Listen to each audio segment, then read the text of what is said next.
नमस्कार। आज के इस वीडियो में दैनिक जागरण के संपादकीय से 468 शब्दों के डिक्टेशन को हम लोग आउटलाइंस के साथ लेने वाले हैं। अगर आपको इस डिक्टेशन में आए हुए महत्वपूर्ण शब्दों के आउटलाइंस की ज़रूरत है तो आप हमारे शॉर्ट हैंड टीम ऐप को प्ले स्टोर से डाउनलोड कर सकते हैं। और अगर आपको इस डिक्टेशन के PDF की ज़रूरत है तो आप हमारे टेलीग्राम ग्रुप को ज्वाइन कर सकते हैं। इसी वीडियो के ठीक नीचे डिस्क्रिप्शन बॉक्स में आपको लिंक मिल जाएगा। इस डिक्टेशन को हम लोग 3 अलग अलग स्पीड में लेंगे। पहली बार में 70 की स्पीड में, दूसरी बार में 80 की स्पीड में, तो तीसरी और आखिरी बार में इसी डिक्टेशन को हम लोग 90 की स्पीड में लेने वाले हैं। तो 70 की स्पीड में आपका डिक्टेशन स्टार्ट होगा 5 सेकेंड के बाद। तब तक के लिए आप रेडी रहें।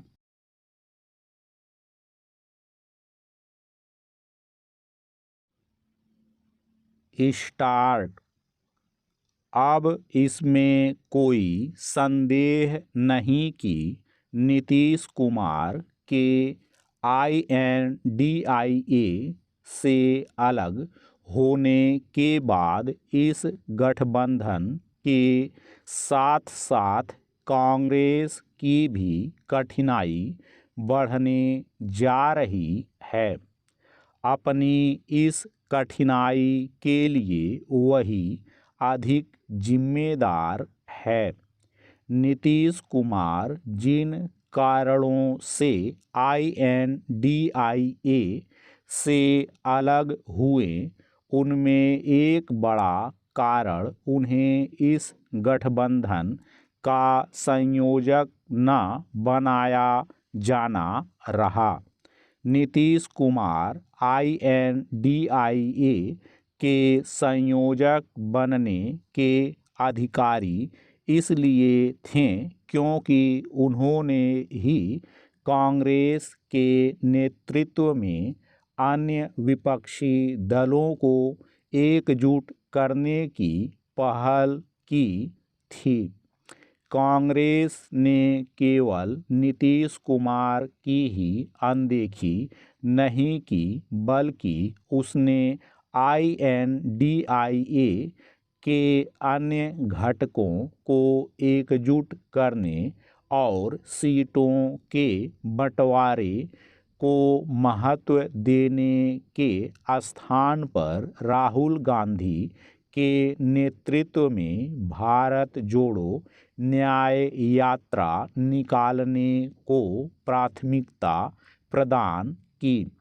इस यात्रा का उपयोग INDIA की एकजुटता को मजबूत करने में किया जा सकता था, लेकिन कोई नहीं जानता कि कांग्रेस ने ऐसा करना आवश्यक क्यों नहीं समझा।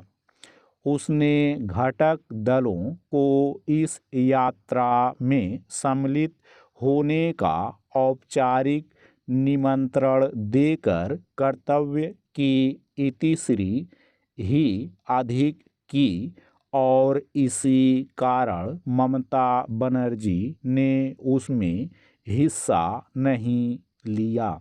इतना ही नहीं, उन्होंने यह भी घोषणा कर दी कि वह लोकसभा चुनाव अपने बलबूते पर लड़ेंगी।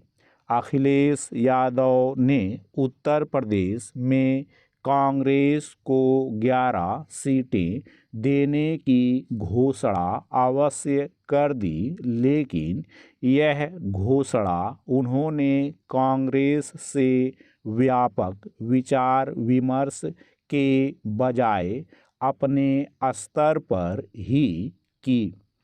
कांग्रेस का इससे संतुष्ट न होना स्वाभाविक है। पैरा। यदि नीतीश कुमार INDIA में बने रहते तो कांग्रेस को केवल बिहार में ही लाभ नहीं मिलता बल्कि उत्तर भारत में भी उसके पक्ष में मनोवैज्ञानिक माहौल बनता, जहां वह बहुत अधिक कमज़ोर है। अब ऐसा होने के आसार कम हैं। इसका एक कारण कांग्रेस की ओर से राम मंदिर के प्राण प्रतिष्ठा समारोह का बहिष्कार करना भी है।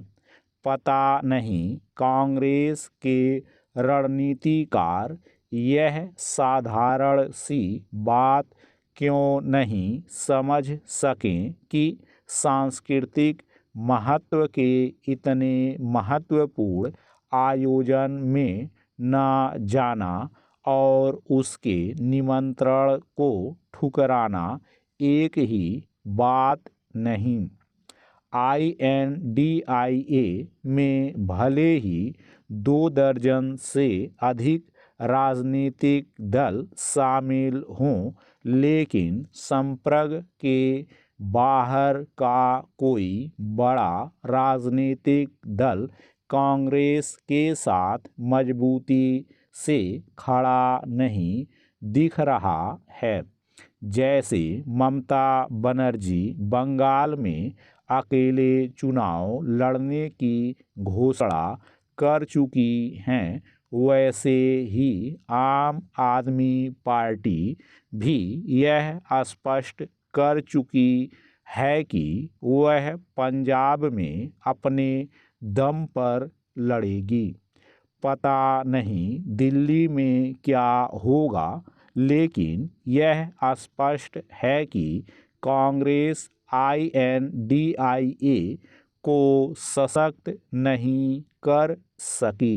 हैरानी नहीं कि अब INDIA की राजनीतिक हैसियत संप्रग सरीखी ही नजर जाए।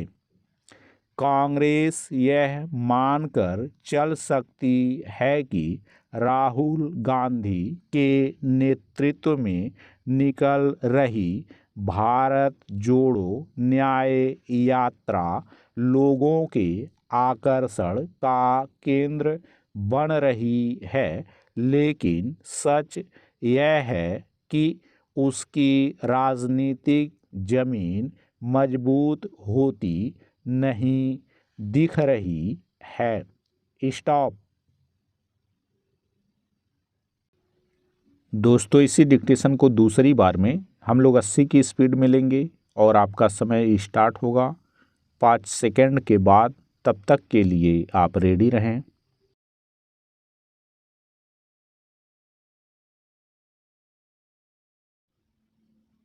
स्टार्ट। अब इसमें कोई संदेह नहीं कि नीतीश कुमार के INDIA से अलग होने के बाद इस गठबंधन के साथ साथ कांग्रेस की भी कठिनाई बढ़ने जा रही है।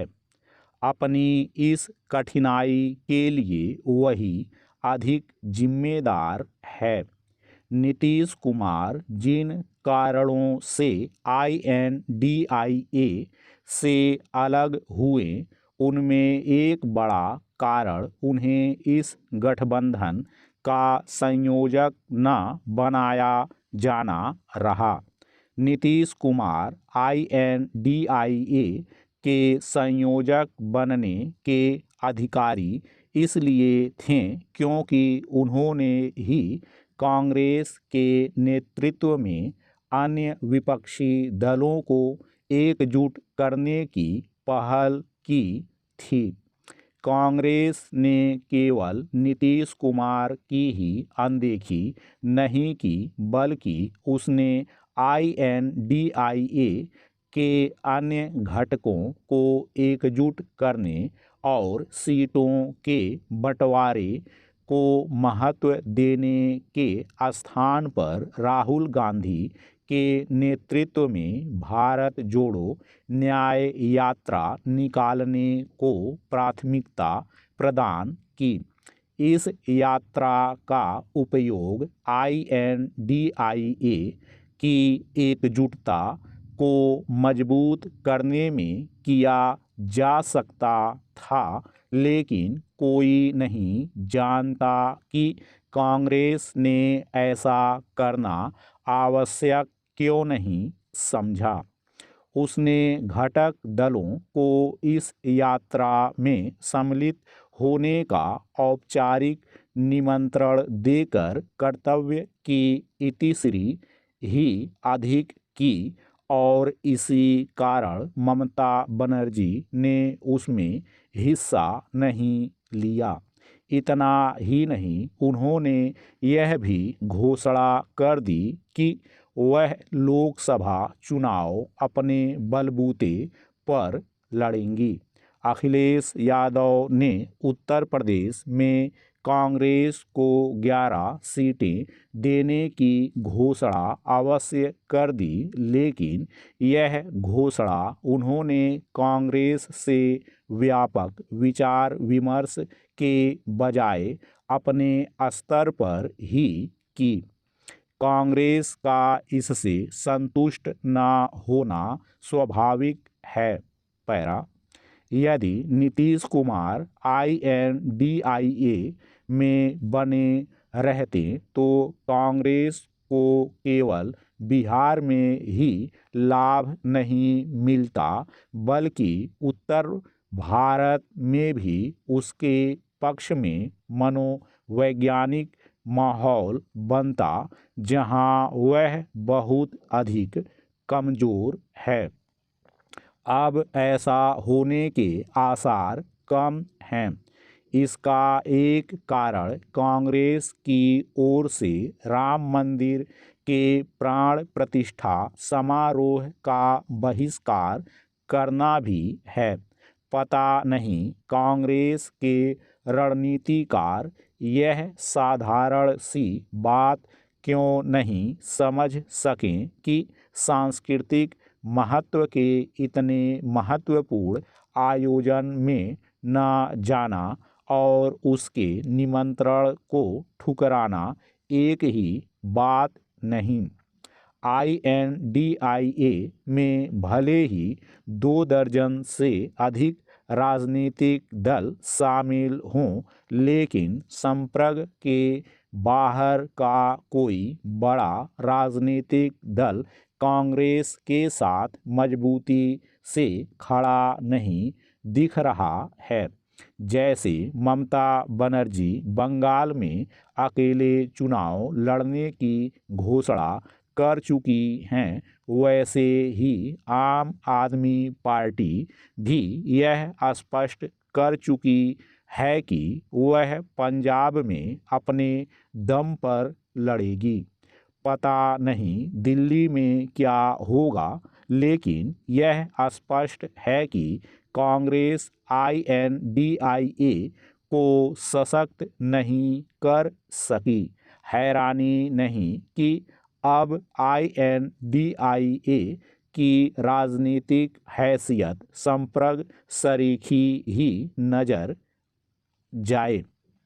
कांग्रेस यह मानकर चल सकती है कि राहुल गांधी के नेतृत्व में निकल रही भारत जोड़ो न्याय यात्रा लोगों के आकर्षण का केंद्र बन रही है, लेकिन सच यह है कि उसकी राजनीतिक जमीन मजबूत होती नहीं दिख रही है।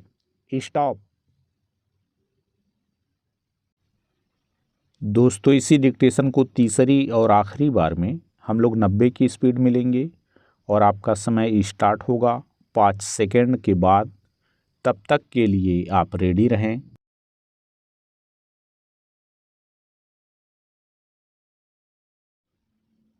स्टार्ट। अब इसमें कोई संदेह नहीं कि नीतीश कुमार के INDIA से अलग होने के बाद इस गठबंधन के साथ साथ कांग्रेस की भी कठिनाई बढ़ने जा रही है। अपनी इस कठिनाई के लिए वही अधिक जिम्मेदार है। नीतीश कुमार जिन कारणों से INDIA से अलग हुए, उनमें एक बड़ा कारण उन्हें इस गठबंधन का संयोजक न बनाया जाना रहा। नीतीश कुमार INDIA के संयोजक बनने के अधिकारी इसलिए थे क्योंकि उन्होंने ही कांग्रेस के नेतृत्व में अन्य विपक्षी दलों को एकजुट करने की पहल की थी। कांग्रेस ने केवल नीतीश कुमार की ही अनदेखी नहीं की, बल्कि उसने INDIA के अन्य घटकों को एकजुट करने और सीटों के बंटवारे को महत्व देने के स्थान पर राहुल गांधी के नेतृत्व में भारत जोड़ो न्याय यात्रा निकालने को प्राथमिकता प्रदान की। इस यात्रा का उपयोग INDIA की एकजुटता को मजबूत करने में किया जा सकता था, लेकिन कोई नहीं जानता कि कांग्रेस ने ऐसा करना आवश्यक क्यों नहीं समझा। उसने घटक दलों को इस यात्रा में सम्मिलित होने का औपचारिक निमंत्रण देकर कर्तव्य की इतिश्री ही अधिक की और इसी कारण ममता बनर्जी ने उसमें हिस्सा नहीं लिया। इतना ही नहीं, उन्होंने यह भी घोषणा कर दी कि वह लोकसभा चुनाव अपने बलबूते पर लड़ेंगी। अखिलेश यादव ने उत्तर प्रदेश में कांग्रेस को 11 सीटें देने की घोषणा अवश्य कर दी, लेकिन यह घोषणा उन्होंने कांग्रेस से व्यापक विचार विमर्श के बजाय अपने स्तर पर ही की। कांग्रेस का इससे संतुष्ट न होना स्वाभाविक है। पैरा यदि नीतीश कुमार INDIA में बने रहते तो कांग्रेस को केवल बिहार में ही लाभ नहीं मिलता, बल्कि उत्तर भारत में भी उसके पक्ष में मनोवैज्ञानिक माहौल बनता, जहां वह बहुत अधिक कमजोर है। अब ऐसा होने के आसार कम हैं। इसका एक कारण कांग्रेस की ओर से राम मंदिर के प्राण प्रतिष्ठा समारोह का बहिष्कार करना भी है। पता नहीं कांग्रेस के रणनीतिकार यह साधारण सी बात क्यों नहीं समझ सकें कि सांस्कृतिक महत्व के इतने महत्वपूर्ण आयोजन में न जाना और उसके निमंत्रण को ठुकराना एक ही बात नहीं। INDIA में भले ही 2 दर्जन से अधिक राजनीतिक दल शामिल हों, लेकिन संप्रग के बाहर का कोई बड़ा राजनीतिक दल कांग्रेस के साथ मजबूती से खड़ा नहीं दिख रहा है। जैसे ममता बनर्जी बंगाल में अकेले चुनाव लड़ने की घोषणा कर चुकी हैं, वैसे ही आम आदमी पार्टी भी यह स्पष्ट कर चुकी है कि वह पंजाब में अपने दम पर लड़ेगी। पता नहीं दिल्ली में क्या होगा, लेकिन यह स्पष्ट है कि कांग्रेस INDIA को सशक्त नहीं कर सकी। हैरानी नहीं कि अब INDIA की राजनीतिक हैसियत संप्रग सरीखी ही नजर जाए। कांग्रेस यह मानकर चल सकती है कि राहुल गांधी के नेतृत्व में निकल रही भारत जोड़ो न्याय यात्रा लोगों के आकर्षण का केंद्र बन रही है, लेकिन सच यह है कि उसकी राजनीतिक जमीन मजबूत होती नहीं दिख रही है। स्टॉप।